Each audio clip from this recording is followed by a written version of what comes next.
In the year 1980, on Wednesday the 9th of July at exactly 11:54 p.m., a little girl named Jody Ann Arias was born in the city of Salinas, California, and completely unbeknownst to her doting parents, was destined to become one of the most infamous people in the United States of America. This one has blood scenes. Okay, guys, I already put warning in the title.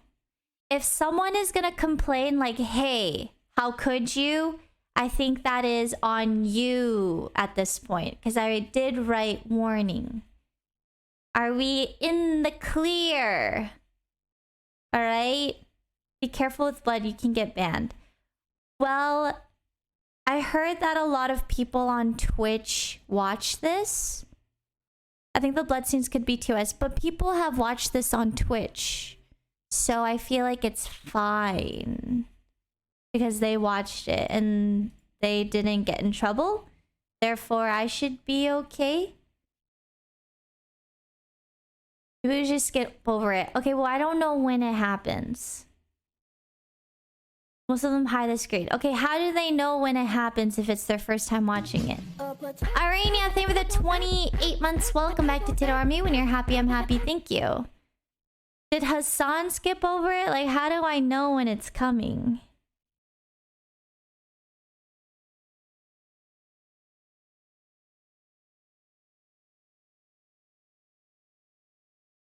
Okay, then we can just skip this one then. We'll watch...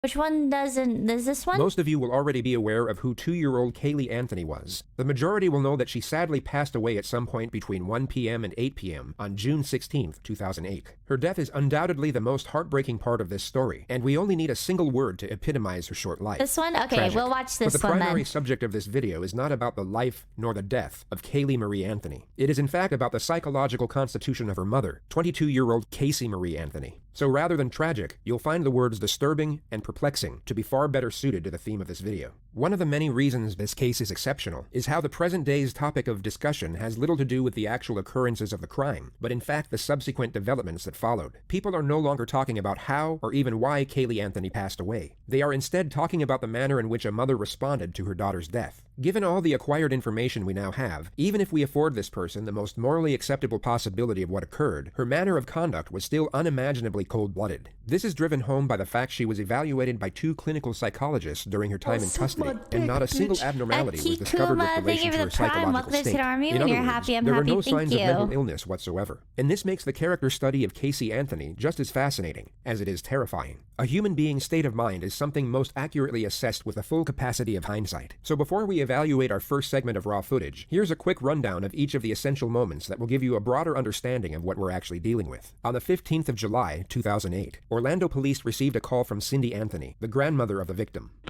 911, what's your emergency? I called a little bit ago. The deputy sheriff, I found out my granddaughter has been taken. She has been missing for a month. We're talking about a 3-year-old little girl. My daughter finally admitted that the baby's in the store. I need to find her. Your daughter admitted that the baby is where? But the babysitter took her months ago. My daughter's been looking for her. I told you my daughter was missing for a month. I just found her today, but I can't find my granddaughter. And she just admitted to me that she's been trying to find her herself. There's something wrong. I found my daughter's car today, and it smells like there's been a dead body in the damn car. Okay, what is the 3-year-old's name? Kaylee, C-A-Y-L-E-E, Anthony. Kaylee Anthony? How do you know what a dead body smells like? Is it like... Like, I've never smelled what a dead body smells like. I've never even seen one. But, like, how do you immediately know, like, oh yeah, that smells like what? You know? Like, what it... Hello? Yes. Can you tell me what's going on a little bit? Like, I don't know how it smells like. Like, will I know right off the bat? Like, I'll be like, oh my god, that's what it smells like. And you know who has her? I know who has her. It's like an instinct? I actually received a phone call today. Now from a number that is no longer in service. I did get to speak to my daughter for about a minute. Who has her? Do you have a name? Her name is Zenaida Fernandez Gonzalez.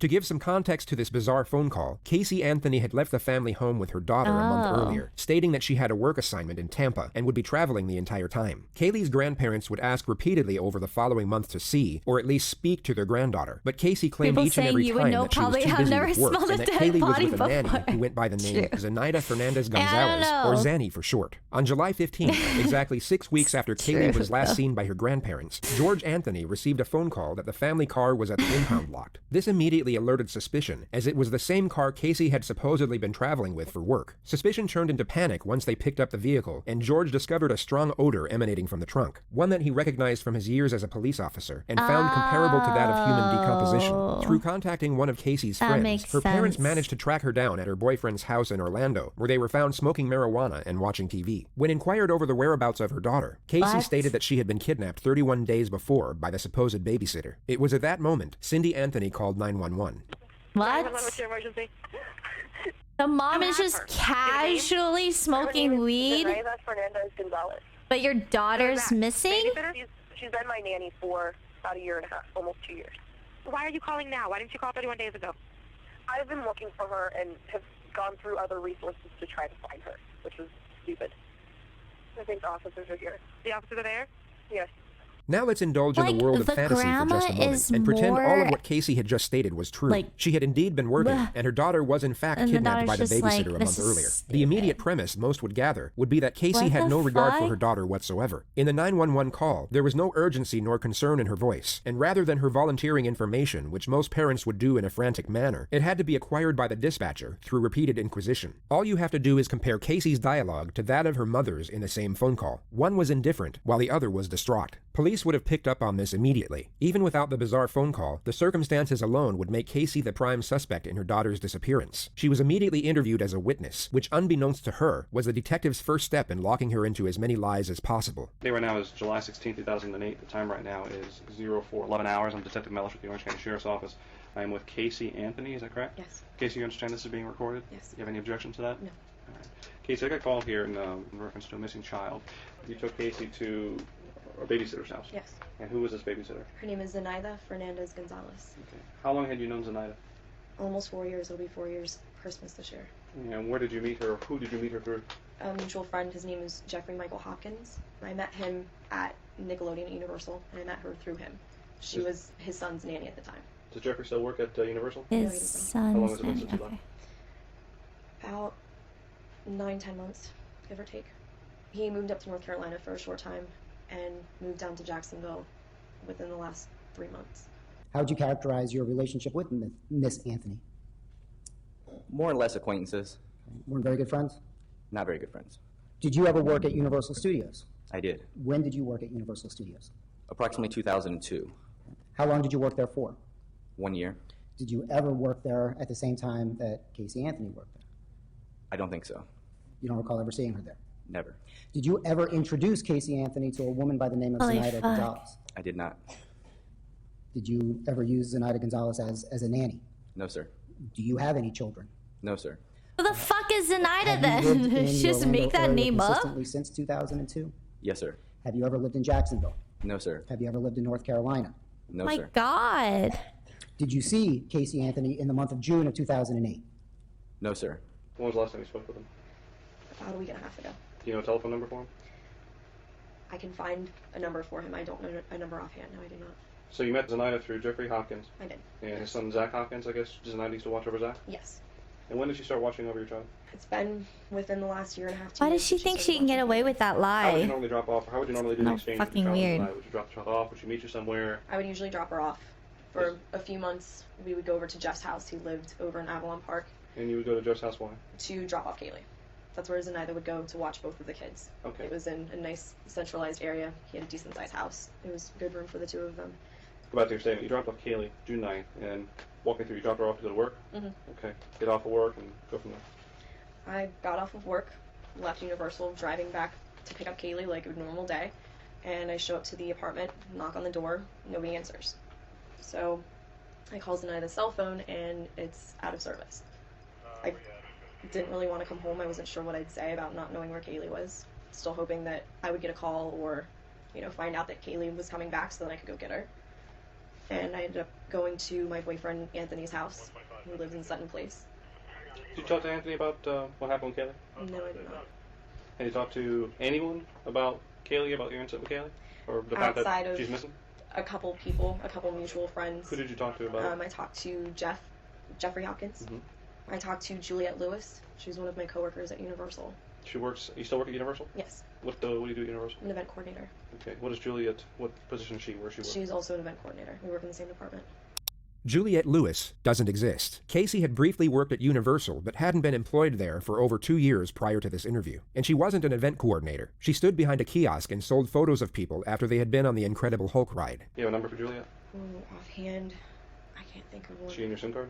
No, she's not. Some of the more recent numbers, her number just changed because she just moved back up north. She, within the last 2 months, has finished moving out to New York. She's I'm not gonna lie, it sounds So Juliette doesn't work at the believable.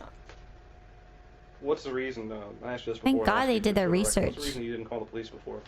But, like, I mean... I think part of me was naive enough to think that I could handle this She was myself, really which casual about obviously it. I couldn't. And I was scared that something would happen to her if I did notify the authorities or got the media involved. Just fear of the unknown. Fear of the potential of Kaylee getting hurt, of not seeing my daughter again. I asked you this at the onset and asked you before we went on, Dave, and I'll ask you again just to make sure we're clear. Is there anything about this story that you're telling me that is untrue? Or is there anything that you want to change or divert from what you've already told me? No, sir.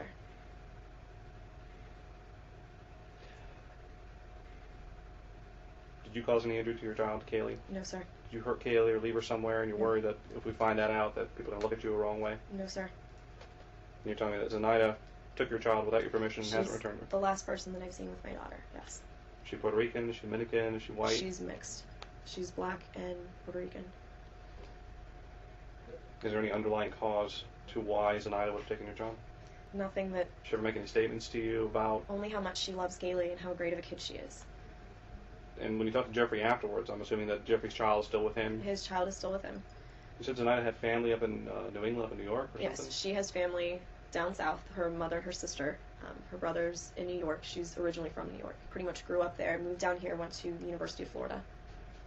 Zenaida, the nanny, doesn't exist. Casey never had a babysitter. Being the retrospective viewer, we have the benefit of knowing these are outright fabrications, and these meticulous details are a textbook sign of a pathological liar. She speaks eloquently and naturally as if her dialogue is a reflex response to the questions she's being asked, when in reality, each of these minor details are calculated and deliberately placed for the purpose of deception, and the nonchalant, easygoing tone she employs is used to camouflage anxiety. Casey has not only become accustomed to manipulation, she has become extremely skilled in how to use it effectively. It takes us to the concept of nurture and how it most likely had a significant impact on her current circumstances. If we go through what we know about Casey's domestic history, there are numerous occasions where she had gotten away with things that most would not, simply due to the fact that she was able to continuously lie without conscience. A prime example could be when she was 18 years old and stopped attending class midway through her senior year. She literally skipped the entire second half of her final year to go hang out with her older boyfriend. Her parents became suspicious on several occasions, yet each and every time, Casey had some whimsical excuse to which she was given the benefit of the doubt. Then just days before graduation, her parents were informed by the school of her truancy and that she would not be graduating. When confronted, Casey's excuse was that her timetable was mixed up by the school, causing her to miss classes through no fault of her own. This is obviously a completely baffling excuse that no sane person would ever believe. Yet whether it be through denial or an overprotective nature, Casey's parents not only took her at her word, but even shielded her from the consequences of her actions. They lied to all their family friends that she graduated with honors, and even threw her an extravagant graduation party the day after. This is just one of the many occurrences where Casey faced no ramifications for misconduct. It seemed to give her the belief that no matter what she did, as long as she could spin one lie after another, or at least drag a lie out for as long as possible, everything would work itself out. The truth is that everything did work itself out when she was dealing with her parents, and she evidently thought the same rules applied with regard to national law and a missing child's investigation. After the initial statement you just heard, Casey was asked if she could take police to all places of interest. She happily obliged, and then proceeded to lead them to a multitude of fake addresses which she had nothing to do with. She then took them to her supposed office at Universal Studios, and literally led 3 senior investigators to the very end of the building, taking over 25 minutes to walk to, before she finally turned around, put her hands in her back pockets, laughed, and admitted that she didn't work there. Completely dumbfounded, the detectives placed her under arrest and took her to a conference room in the building for what was essentially an interrogation. Since I left you this morning,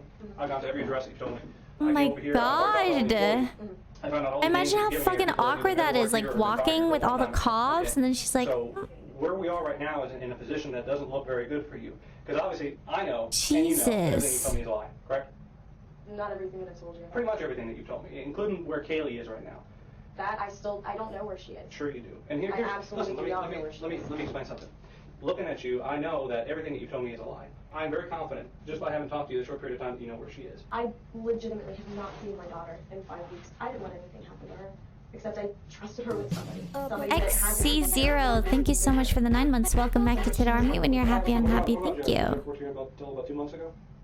No, he hasn't worked here for quite a while. 10 months? How long? It's been at least 10 months. Okay. He got fired in 2002. He hasn't been an employee here since 2002. We put a lot more together than I think you realize we put together. My question to you is, we're in this office because our purpose in coming here was to do what? I'm trying to think of places where I know she's been. You're not answering my question. Do you want us to help? Yes, help find your daughter? I do want you to Well, a good starting point would be to answer the questions, okay? If I say to you, we're here because, and then you just ignore that like I never asked it, and go off in some other direction, is that answering the question? No. Okay, well, let's go through this again. We're here because. Because I lied, because I brought you up here, and honestly I was reaching for No, stop another right avenue. there. I want you to tell me how lying to us is going to help us find your daughter. It's not going to. Well, then if the main thing you want to do is find your daughter, and you don't think lying to us is going to help us find her, why would you do that? Because I'm scared, and I know I'm running out of options. It's been a month. What are you scared of? I'm scared of not seeing my daughter ever again. I'm a parent too. I would have been beside myself. I have been. I would have called the police immediately, and that's the part that I just don't understand. Well, I we've didn't know got so what many to do. resources out there that we What can do help you on day one. mean? The You first know thing what to you do. do I didn't know is what to call do, the but that's what I'm police. thinking. Okay, they haven't been gone that long. Maybe I can track them down. We're not stupid, okay? And what you're doing right now is you're treating us like we're stupid. Everything's coming out of your mouth is a lie. Everything. Either you give Kaylee to someone and you don't want anyone to find out because you think you're a bad mom, or something happened to Kaylee and Kaylee's buried somewhere or in a trash can somewhere, and you had something to do with it. Yeah, I would be losing my Right now shit is not a too. very pretty picture to be painting. You're painting yourself as a very bad person. Mm-hmm. This needs to end. The truthful thing This is that I needs to have not end. seen my daughter. The last time that I saw her was on the 9th of June. Remember we had those two people that we were talking about, the person who had an accident and a person who's just a cold-blooded, callous monster? That's telling me that you are the second person, this cold-blooded, callous monster who doesn't care and doesn't want to help because she's afraid that something so heinous happened that everyone's going to look at her and say, she's a monster, she deserves to go away, she deserves to never see the light of day, this bad thing should happen to her. I don't want to believe that right now. Honestly, they're pretty losing their shit too. Tell us what happened to Kaylee. Tell us what happened to Kaylee. Yeah. Off Kaylee. And that's the last time that I've seen her. I dropped her Where off. did you drop her off? I dropped her off at that apartment. No, you didn't. That's exactly No, where I you dropped didn't. her off. Did you just think that one day she's just going to show up at your house? No, I sat around yesterday trying to figure out what to do. I'm glad that I ended up seeing my mom, that all of that stuff happened. It happened for a reason. Because You're it was glad past you due. saw your mom. You could have saw your mom 5 weeks ago and said, Mom, I don't know I what. saw my mom's reaction right off the bat, and it would have been the same from the get-go. So wait a minute, you're more afraid of your mom's reaction than you are if you ever see your daughter again? No, I'm absolutely petrified. Absolutely petrified. I know my mom will never forgive me. I'm never going to forgive myself. Is it that there's some other thing more important in your life right now that you just weren't really focused on what you were saying when you told us? So you kind of just accidentally told us you had an office here and we needed to be here, or did you purposely mislead us? Which of those two is it? I purposely misled Okay, so you purposely misled us. This was all in an attempt to help find your daughter, right? That makes sense to you, correct? in a backward sort of way, yes. Backwards sort I'm of coming way. back to places that are familiar to me, that I know are familiar to her. Familiar situations that What did maybe, you think? just maybe How old is she? would help. She's almost 3. She's almost 3. What do you think she's going to take a cab here? I mean, I know how do she's you think not. she's going to get here? Because she's with someone else. She's with someone else who's hid her from you for 5 weeks. Yes. Why would a person who has hid your daughter from you for 5 weeks, okay, bring her to the building that you used to work at? I don't know what else to do anymore. If I knew where she was, if something Well, let would me have ask you happened, this. I would have admitted that a Do you long think? time Do you ago. think? Do you believe thinking up more lies to tell us will help us? She's with someone that I absolutely do not trust, and that I'm absolutely scared that That you don't trust yet was babysitting your daughter for a year. I don't trust her now because of what happened. Who did you call first? Who did you go to for help first to help try to find her? No one. Oh, no one. Okay. All right. Okay. I'm Dude. glad we got that straightened out. Casey was then taken to the county jail, where she in the evening hours was able to make a phone call, and just happened to see her mother on the Not local normal. news moments It's before not speaking to fucking her. normal. Casey? There's no way. Oh, I just saw your nice little cameo on TV. Which one? What do you mean, which one? Which one? I did 4 different ones, and I don't know. I haven't seen them all. I've only seen 1 or 2 so far. You don't know what my involvement is and stuff? Casey, Mom. what? No. I don't know what your involvement is, sweetheart. You're not telling me where she's at. Because I don't f***ing know where she's at. Are you kidding me? Casey, don't waste your call to No. scream and holler at me. Waste my call sitting in the jail? Whose fault is you're sitting in the jail? You're blaming me that you're sitting in the jail? Not Blame my yourself fault. for telling lies. You mean it's not your fault? What do you mean it's not your fault, sweetheart? If you'd have told them the truth and not lied about everything, they would. True. Just tell me what Tony's number is. I don't want to talk to you right now. I don't have his number. We'll get it from Lee because I know Lee's at the house. Get Tony's number for me. Hey, Hey, can you give me Tony's number? I can do that. I don't know what real good it's going to do at this point. Well, I'd like to talk to him anyway. Okay. Because I called to talk to my mother, and it's f***ing waste. Oh, by the way, I don't want any of you coming up here when I have my first hearing for bond and everything else. Like, don't even waste your time coming up here. You're making it real tough for anybody to want to try to I'm not going around and around with you. That's pretty pointless. Christina would love to talk to you because she thinks that you will tell her what's going on. Frankly, we're going to find out. Everything I have she's no telling clue them where is Kaylee lie. is. If I knew where Kaylee was, do you think any of this would be happening? No. Anyway, you only got a couple minutes with us, so I'm not going to let you completely waste it. Here's Christina. She can shoot you. No, I want Tony's number. I'm not talking to anybody else. Hello? Hi, I'm glad everybody's at my house. Do me a favor, get my brother back because I need Tony's number. Does Tony have anything to do with Kaylee? No, nothing. Okay, so why do you want to talk to Tony? He's my boyfriend, and I want to actually try to sit and talk to him because I didn't get a chance to talk to him earlier because I got arrested on whim today. I just want to talk to Tony and get a little bit of... Casey, you have to tell me if you know anything about Kaylee. Sweetheart, if anything happens with Kaylee, Casey, I'll die. You understand? I'll die. If anything happens to that baby. Oh my God. Calling you guys? A waste. Huge waste. Casey appeared in the court the next morning and was initially denied bail by the judge. He cited his reason as her undeniable disregard for the welfare of her own child. She was kept in protective custody, and it would be 9 days until she received her first visit from her parents.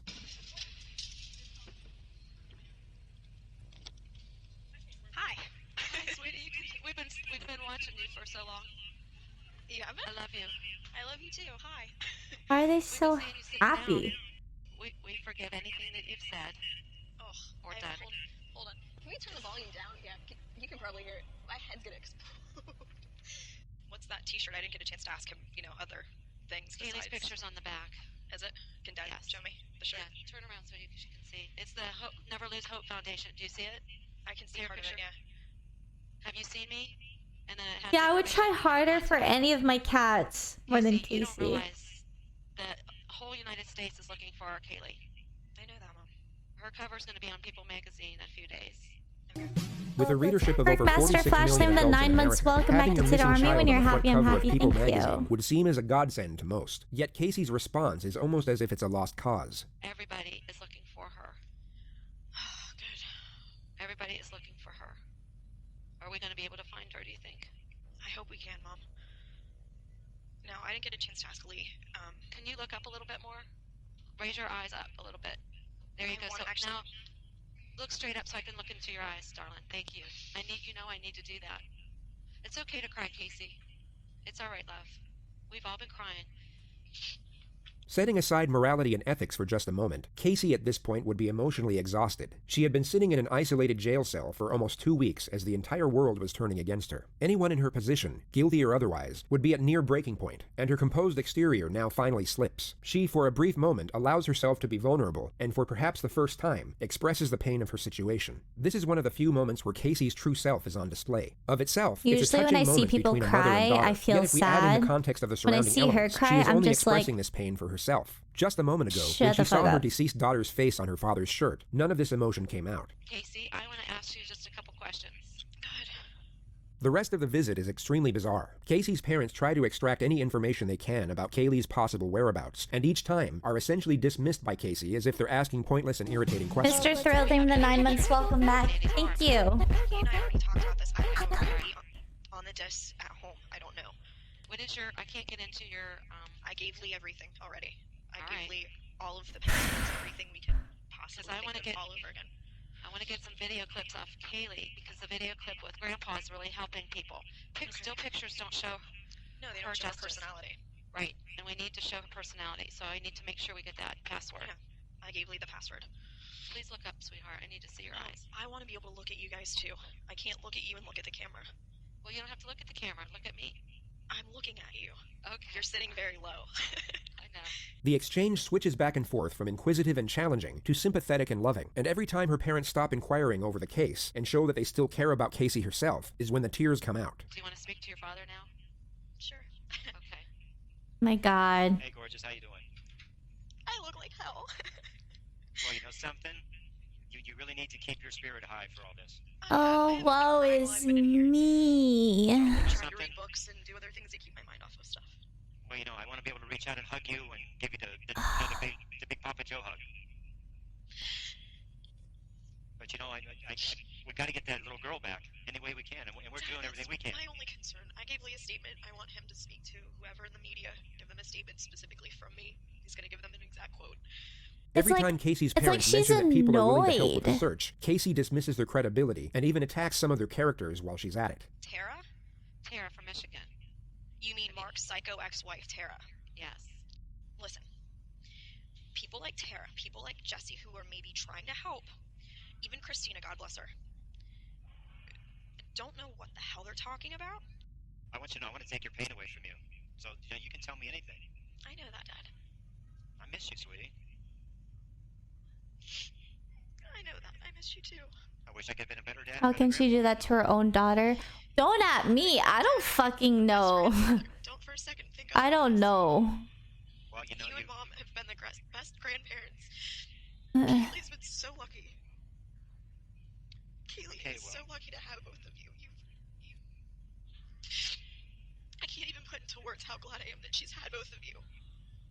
And that she still has both of you. It goes without saying, I'm wondering that our too. house is empty without both of you there. It's empty. All the little things we took for granted, we miss them so much. That's exactly how I feel. All your little things and all her little things, it hurts. We're not there. Mom and I are just going through the motions, I ate coleslaw today. Tell them I ate coleslaw. Well, you're probably eating a lot of things you never used Still to in eat. pajamas. It's 4 p.m. I hated bologna. I've been eating bologna and cheese on occasion. I'm turning a new leaf. At all. It's terrible. And I will. Well, you know what? You're gonna eat what's in front of you. We get another glimpse at Casey's skill in fabricating information and her ability to intertwine specific details to afford her lies some credibility. These minor intricacies are what would make her extremely convincing if we didn't happen to know otherwise. They never searched by her full name. They searched by Zenaida Fernandez, whereas Zenaida Gonzalez never by her full name. And it's Z-E-N. Z-E-N-A-I-D-A. I don't think she has a middle name. There was never a middle name on anything that I remember seeing. And I know she went by both last names. She always has. Since she was younger, since her mom remarried. So Flores Gonzalez. And you don't know what her stepdad Fernandez Gonzalez. But you don't know what Fernandez Gonzalez. I think her dad's first name is Victor. Her stepdad. Or that could be her real dad. But I remember her saying Victor. Victor and Gloria were her parents. Victor and Gloria are her parents. But they're separated. Or divorced. They are as of now, yeah. That was her stepdad. Divorced. But I know she has a lot of money. That's where she got the car from. I only get 1 or 2 phone calls a day that, that are not nice phone calls. But I get many, many, many phone calls and many people reaching out that just believe in you. They believe in us finding Kaylee. Okay? So keep your head up high. But if you think of anything that could help. Yeah, she came up with it all with such ease. You have to keep thinking positive feelings, Casey. Oh, I know, I have been. I've been staying as positive as I can. But do you think after this long she'd still be local? There's a possibility. What's your gut telling you right now? My gut's telling me that she's okay. Okay, and your gut tells you that she's close, or she's hiding. She's not far. I know in my heart she's not far. I can feel it. This was perhaps the first time Casey told the truth when speaking of her daughter's whereabouts, as she indeed wasn't that far away. Her attorney, Jose Baez, eventually managed to get her bail, and Casey was fitted with an electronic monitoring device and released on August 21st. She had spent just over 1 month in custody. 2 months later, police were granted permission to arrest Casey on the charge of first-degree murder. She was taken in for interrogation, but immediately requested her right to counsel. She was kept in the interview room while awaiting her attorney, and the released footage of that period is so bizarre to the point where it's almost comical. The detectives give off a passive, yet glaringly obvious vibe that lets Casey know exactly what they think, being that she is guilty of her daughter's probable death and a fundamentally terrible human being on every imaginable level. Casey's response to this is to essentially ignore it and act as if the discourse between them and the situation itself is an everyday occurrence, one that perhaps doesn't concern the disappearance of her daughter, for which she is being charged for. You'll notice that she effortlessly maintains the same confident and talkative disposition that she had in her previous interviews with police. It's almost surreal to watch given the circumstance, and the visual element adds an entire new level to the absurdity. The first segment of footage shows the arresting officer waiting with Casey for the lead investigator to arrive. He initiates the conversation by bringing up the subject of Casey's parents. He asserts that he's worried about them, but the actual message he's putting across is that he essentially knows Casey is guilty and that she isn't fooling anyone. It's an indirect yet obvious accusation. I was afraid that some of what I said to them probably offended them because I told them that if I find out something that you don't want to hear, I'm going to tell you anyway.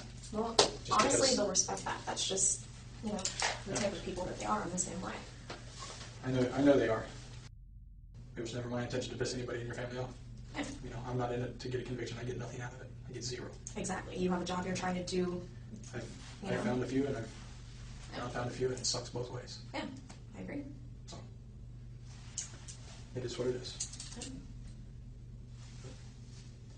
Where I get sideways with people. She continuously provides these sharp interjections to appear as though she's following what the detectives are saying. People will often do this to express concurrence and understanding. It essentially lets the other person know that you understand them, either intellectually or emotionally, that a point they made makes sense to you, or that you get why they feel a certain way about something. The only problem here is that Casey's verbal reciprocation at times makes no sense whatsoever. What's fascinating is that this would go unnoticed in an everyday setting. When recorded on film, however, and able to be studied and scrutinized, it becomes far more distinctive. Where I get sideways with people tends to be when attorneys get involved. I've heard most people say that. They don't like attorneys very much. I have many family members that are attorneys. I have no problems with attorneys. What I have problems with are, at some point, we have to set aside the rules and we have to find kids. And you know what? So be it. That's why I told you in the car. You know, if you tell me anything now, I'll get up and say, yep, I heard it, and she'd already invoked it. We can't use any of it. That's just the way it is. That's all that matters to me. Yeah. The detective here has essentially just asked Casey for the information he knows she has about her missing child. Rather than retaliate and refute the blatant accusation, Casey continues with her sharp responses of accordance, as if to say she agrees, and knows exactly where the detective is coming from. Yet although she apparently agrees, she offers no information or follow-up dialogue thereafter. It's so incredibly awkward, yet equally intriguing to watch. Is she even, like, you know, listening? When we did another case that I was involved in, you know, they lost a confession. And I sat there and I looked right at the guys that we worked with. I said, that's not what's important. Who cares? Yeah. We found her. We found her, and he's going to get what is coming to him. That's not my job. You know, and it works out in the end. And it works out in the end on all sides, to be honest with you. It may not be comfortable for everybody. And I've done things that if I get caught for, I'm not going to be comfortable, I can tell you that. It's just the way life is. You know, but it's not the end of the road either. And that's what we have to keep in mind. It's not the end of the road. Oh my god, this makes me not want to like say Casey then or casually nod brings at up the people topic anymore. of the grand jury But I do and the it media so surrounding the much murder trial. too. She raises the questions as if she's talking about her favorite daytime TV show. But if the subpoena I itself feel is just a regular- attacked. I feel attacked, Chad. It doesn't say what it's for. It doesn't say what case it's in. It doesn't. It just says you're subpoenaed to appear before the grand jury. Well, with them announcing that, you know, there was going to be a grand jury, obviously my name was thrown out. They knew who the grand jury was for. Who threw your name out? All the media said that it was from an inside source meeting in here. Paco, thank you for the 6 months. That's where Welcome they back all to see Tito it. Army. When you're happy, I'm happy. Thank you. I think of people who leaked stuff to the media. I think it's garbage. Yeah, I agree. That's the That next way of putting that it. doesn't make it any less necessary. Without them, She's so accustomed to giving these ungenuine responses at every given opportunity that she doesn't even know where to place them correctly. This response should have been given 2 seconds earlier when the detective finished his declamation, not when he started a new sentence. It's so incredibly aggravating to watch. I'll be quite honest, without the media, we don't find a quarter of the kids that we... Oh, I agree. It helps. The exposure has helped bring in so many tips for my daughter. But at the same time, what it creates is it creates a monster that otherwise isn't necessary. Exactly. The tips are what the tips are. If it was a local media only, it would be much easier to work. Yeah. When you make it the national media, then you come up You with... get the Nancy Graces. Well, you get the tips also that come from Hawaii that say, I saw Kaylee. Oh, really? Okay, let me call Hawaii, let me send them out, let me do that. Ones that are a little bit closer Those are what I range. consider local, because the Yeah. local It's in stations are going to close cover that. range. That's contiguous to the state of Florida. That's not... When people are only getting their information from the Nancy Graces or from Globe magazine or People or, you know, stuff like that. Are you kidding me? You're not going to break bad, right? All right. We're going to call him on my cell phone. Okay. I know this is... Oh, yeah, that's not good. Pull back there. Just slide your hands out. No, I we're going to I honestly can't. So they're a little tight. Oh, someone big bitch. Thanks for entertaining us. Big Papa, thank you for the sub. Welcome to Tito Army. When you're happy, I'm happy. Thank you. Do you know Baez's phone number off the top of your head? No, I do not. How can we get the cell number or his number? I know his office number. What is that? 407. I've identified myself. You know why you're in custody. Yes.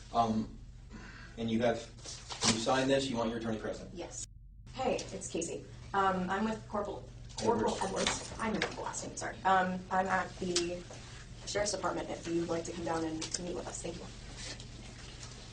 Yes. And to answer your other question, from that picture, I cut my hair. It was really short even last year. I just started growing it back out this year, so. That's about that. Okay. It's been a long day. Yeah, it's been. How was my dad this morning? In our time. Yeah. Honestly. I think she's trying to just come off like really like chill, friendly, come in peace. Yeah, I talked to him this morning for a little bit. He was with Mark, and he was really struggling. I mean, I can imagine he was having a hard time.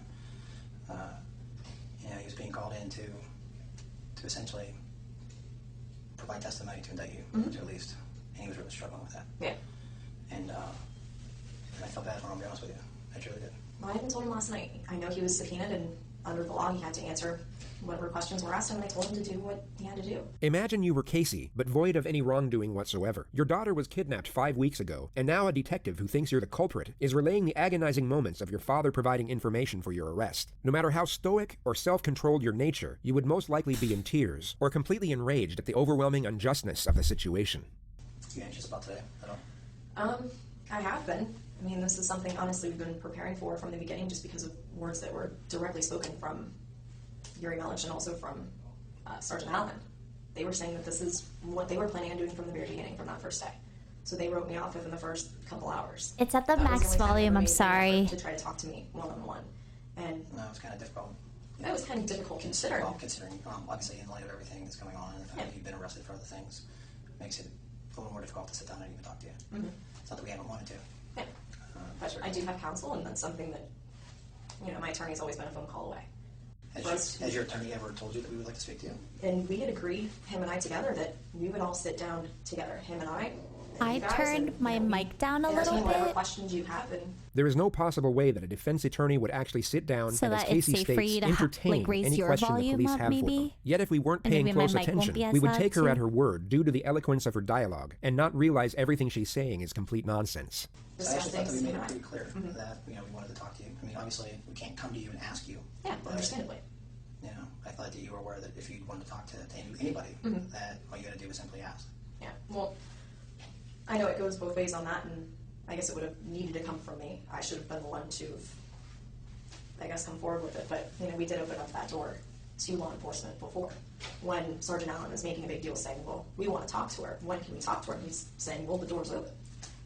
I don't believe he ever told us the door's open. What's fascinating is how instinctive and confident her assertions are. In any other circumstance, or even without the knowledge we have now, you would have no reason not to believe everything she's saying. I've heard the words come out of his mouth, even myself, directed to other people that maybe didn't either relay the message or took it a different way, so I don't know. I think the lack of communication has put people in Oh my god, she's so good at corners lying. when She would everybody pop has the off same goal, in is to Among find Us. Haley. We all still feel, I as a mom, I know in my gut there's the feeling as a parent, you know certain things about your child, you can feel that connection. Like, she's just so natural with it. I It's still have that freaky. feeling, that presence. I know that she's alive. Whether you have a bucket load of evidence downstairs that contradicts that and says otherwise, or all you have is speculation, or nothing at all. I mean, we have more than speculation. As every tip That and every demon week fire follows pit up. dude Yeah. needs to learn a thing or two from this person. I mean, luckily he doesn't, but A lot. his lies fucking suck. This was essentially a direct confrontation. The detective has just told Casey they have sufficient evidence to prove her guilt. Yeah, her Casey doesn't demon is refute better or even for respond sure. to the accusation. She instead falls back to her ridiculous dialogue once again, hoping the confidence in her voice will mask the absurdity of what she's actually saying. Well, I said the same thing to them, that, they said that we're at the end of a hallway, and I'm thinking we're at the end of a hallway and there's two doors. Which door are we going to go through? Or I guess this is, we're at this point, and We are at this point. We're the final step is which door is walked through. We are well beyond where we were before. I mean, those issues are gone, okay? And when you refer to we're at the end of the hallway, I think you were well aware of what hallway we're talking about. Do you understand that? Well, so there's no question, I guess. You can specify that at this point, or what your perspective is on that. You have a second? Absolutely. Can we come right back? Yeah, that's fine. You plan on running off? I'm not going anywhere. I got to stretch out a little bit. I'm not as young as I used to be. It's unfortunate that right when the pressure was starting to build, the second detective interrupts the exchange and they both leave the room soon after. Casey waits alone for roughly 40 minutes before her why? attorney shows up. He's going to ask you a question. You don't say anything else other than the answer. Okay? Casey, Oh, because of the based on our attorney. conversation today, and I read you that form, basically just the same thing I said to Mr. Byers over the phone. If there's been numerous requests for opportunities to speak with us and come to a resolution here. And that's why we brought you here instead of the jail. Correct? Yes. Okay. Now, based on your request for us to call him and bring him here, he's here. So what we're going to try to do is give you a few minutes somewhere that's not recorded. No secrets, I told you. This room's recorded. I have to be able to approach my chain and explain why. The detective now guilefully takes Casey up on her previous offer, where she insisted they were willing to sit down with police and answer questions. But first, I needed you to tell him, in your own words, if you will, that you'd like to take the opportunity to deal with us like you made that request in the past. So, is that something you want to tell him? I told him the same thing we talked about before, that we would entertain any questions that they have. We would listen and discuss it, and if we have something to respond, we'll respond. Okay, do you want to speak to me in private? Yes. So we can clarify this? Yes. It would come as no surprise that no conference was to be had. Casey was instead taken to the county jail, where she would remain for 2.5 years awaiting trial. Once this footage was released to the public domain, the consensus was that Casey at best was a cold-hearted mother, and at worst, a hideous, despicable murderer. But what's curious is that although these opinions may be accurate, they came from a completely misguided notion, being that her behavior in the footage was entirely genuine. Casey was in all likelihood being completely fake this entire time. So you might be curious as to why a person would actually fake such a poised temperament, when it would be far more fitting to fake sadness and despair. We all have aspects to ourselves that are ungenuine to a certain degree. How we act at a business dinner won't be the way we are at home with our close friends or family. The more comfortable the setting, the more we can be ourselves. Those educated on Casey's past would assert that she was rarely sad, rarely angry, but always this bubbly and agreeable personality, even when it didn't suit the situation. She was one of those people where something just seemed off, but you couldn't quite put your finger on it. The evidence put forward suggests that Casey was fake in every single setting and with every single person all of the time, a trait that might go unnoticed in everyday life, yet would clearly stand out when shown under the microscope of a criminal case study. Casey had become so accustomed to this fraudulent way of being that it even came as a natural behavior to her in the extraordinary setting we see here. And the assertion is that because Casey knew just how well she could fabricate this character, she thought she could use it to mask her anxiety, and thus conceal guilty behavior. Casey, in all likelihood, had little to no regard for her daughter. That's not even an argument anymore. But her true temperament here would likely be far more apprehensive due to the concern over her own welfare. Every time the detective insinuated an accusation, Casey kept the same tone, same demeanor, and same confident, lighthearted disposition. If you took her out of this interrogative setting and placed her in the mall with her friends, it would seem completely normal. She would be faking her personality in both environments, yet we are only able to realize it in one. This type of mindset is linked to sociopathy. Whatever the situation or circumstance, they need to have an advantage over you. So how do they do this? They lie, and also calculate how they are going to feel and react to a certain situation before it occurs. The entirety of her focus was on making herself look good rather than being worried about the actual quality of her character. Casey, in a nutshell, was an inauthentic person, long before she ever gave birth to her ill-fated daughter, and her skill at deception alongside her manufactured personality is arguably the most terrifying part of this entire case. God, her On eyes, December like 11th, 2008, just under 5 months since she was staring into my reported missing, soul. Kaylee's skeletal remains were discovered in a swamp less than a mile away from the Anthony household. She was wrapped in a Winnie the Pooh blanket and then placed in a canvas laundry bag. Duct tape was discovered around the nose and mouth area of the skull, and her death was ruled a homicide. Prosecutors in the case then announced they would be seeking the death penalty. There were a multitude of discoveries made in the lead-up to the trial, and many believed it to be an open and shut case due to the damnatory nature of the evidence. On the last day Kaylee was seen alive by anyone other than her mother, and the day many believed she was murdered, Casey Anthony made the following internet searches.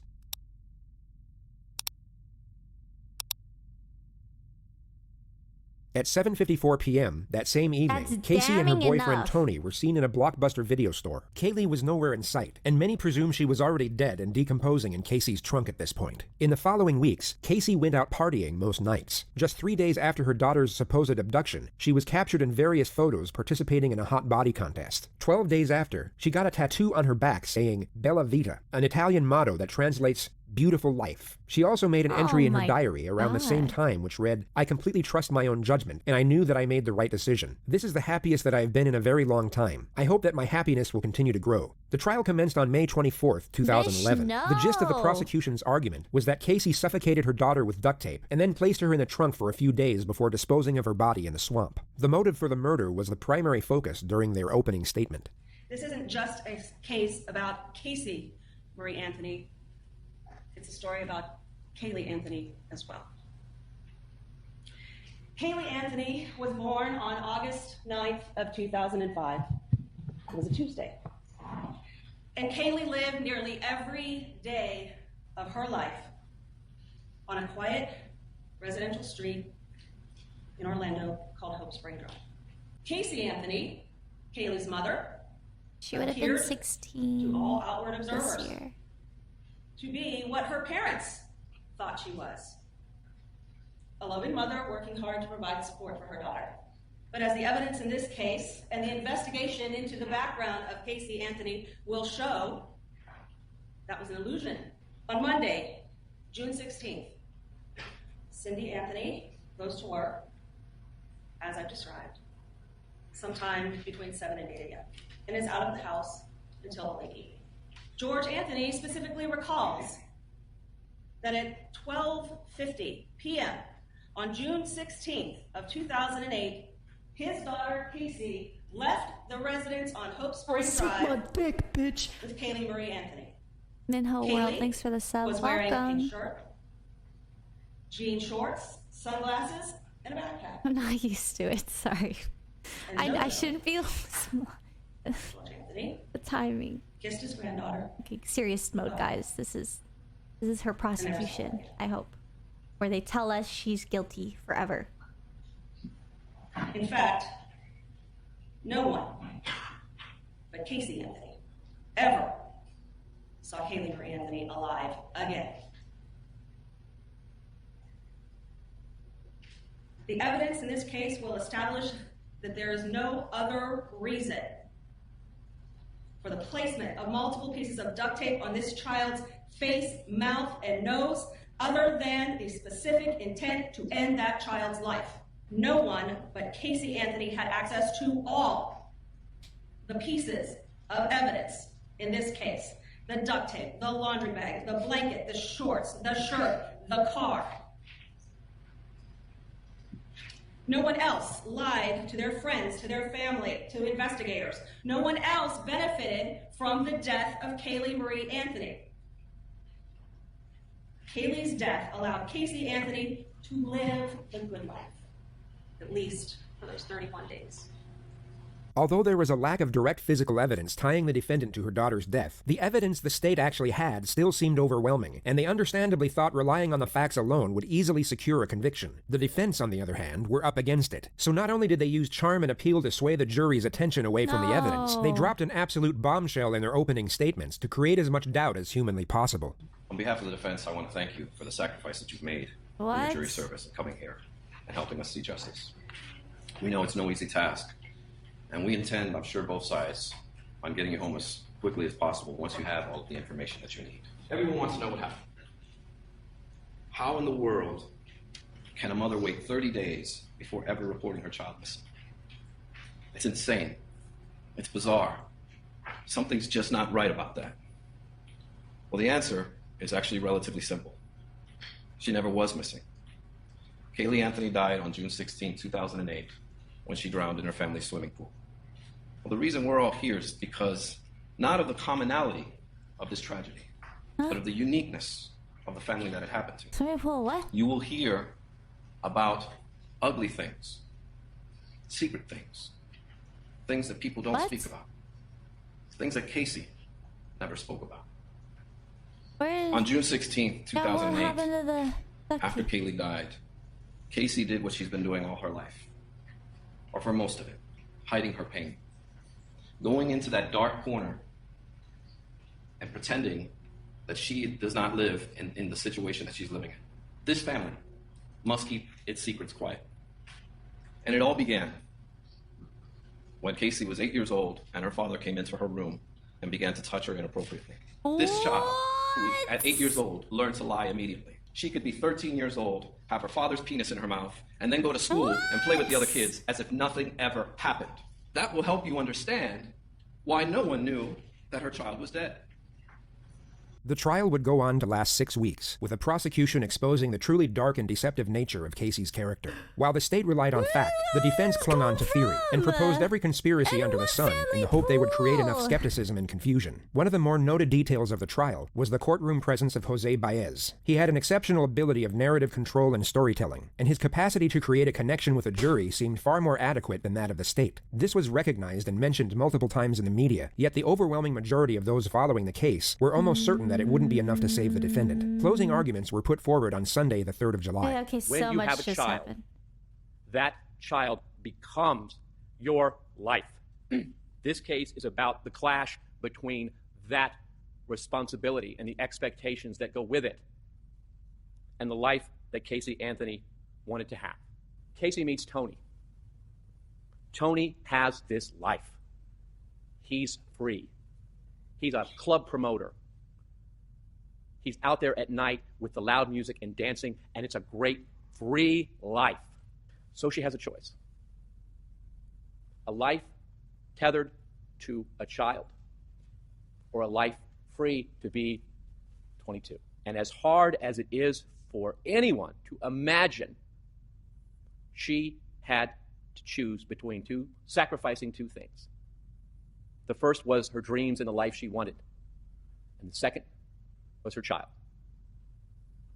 And we submit to you the evidence in this case shows that the choice she made was her child.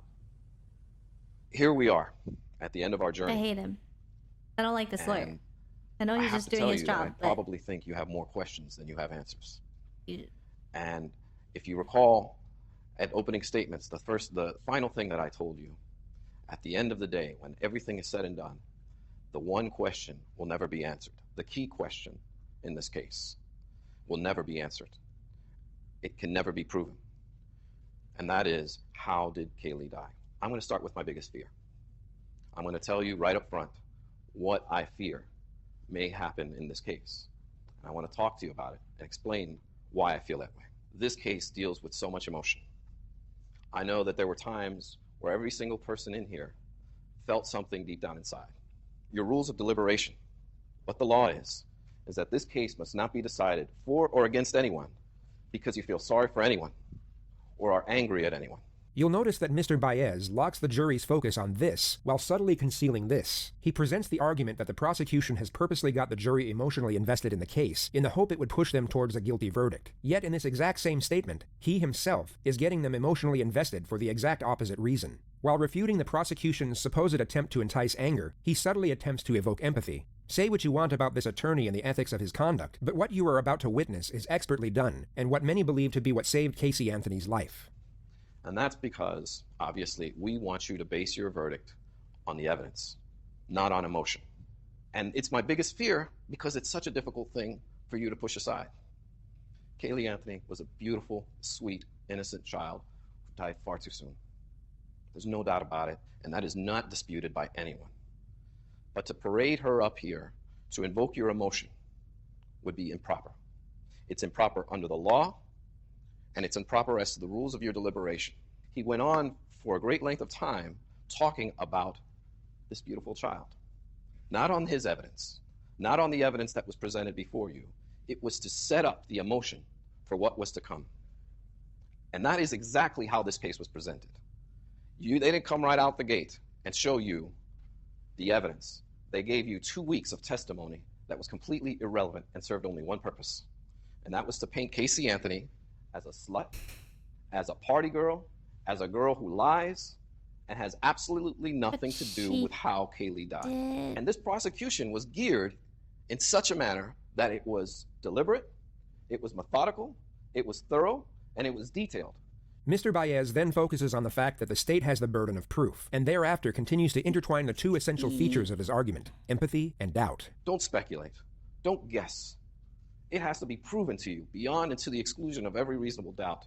If you don't know what happened, it wasn't proven. We don't want you to tell us what you think happened. We want you to tell us what was proven happened. And that's the difference here. Because you know what? We can go on and speculate all day long as to the different theories that were posed before you, as to the different possibilities. But the truth of the matter is it must be what was proven. There are no mysteries to solve here. There should be no mystery before you right now. If you have questions, then it was not proven. And that's as simple as it goes.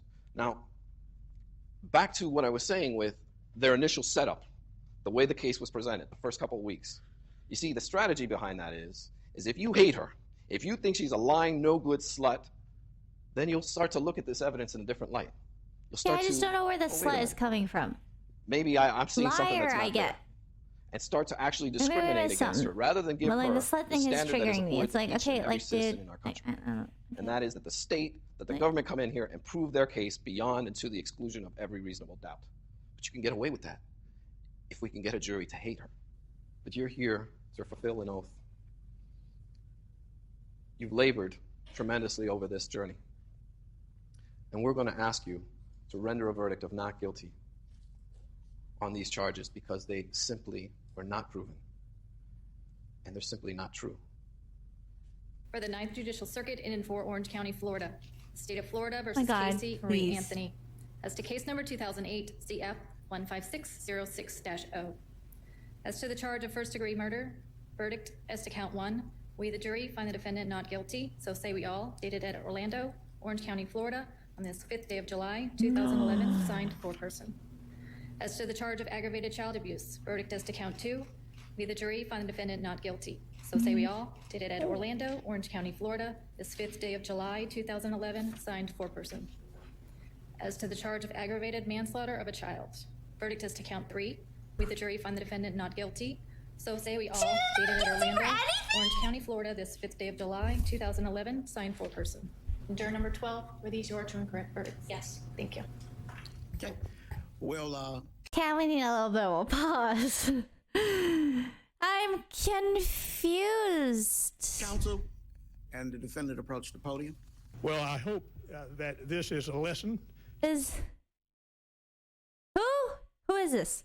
To those of you who have been indulged in media assassination for 3 years, bias and prejudice, and incompetent talking heads saying what would be and how to be. I'm disgusted by some of the lawyers that have done this. And Yes, you're saying that 300 bits gotta love Florida. Border to border Wow. have condemned this whole process of lawyers getting on television and talking about cases that they don't know a damn thing about and don't have the experience to back up their words or the law to do it.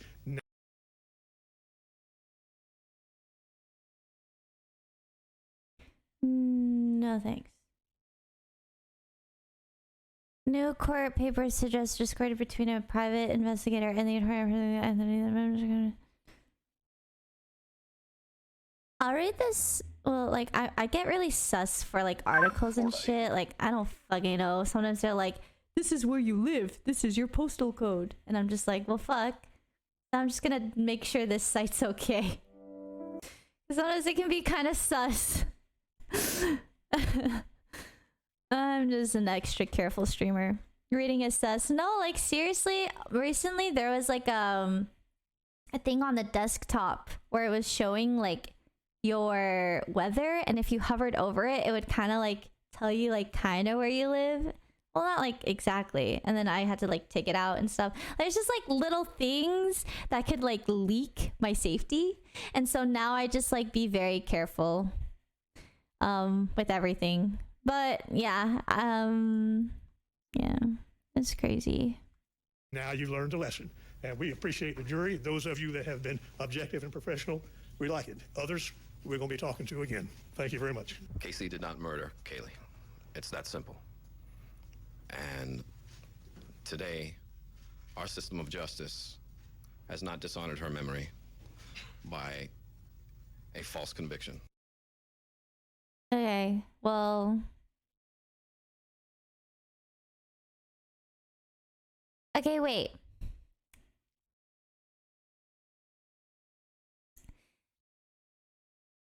So then who fucking killed her? What do you mean? Pool, drowning? What about the duct tape? What about the searches? What about her lying about working there? Like, huh?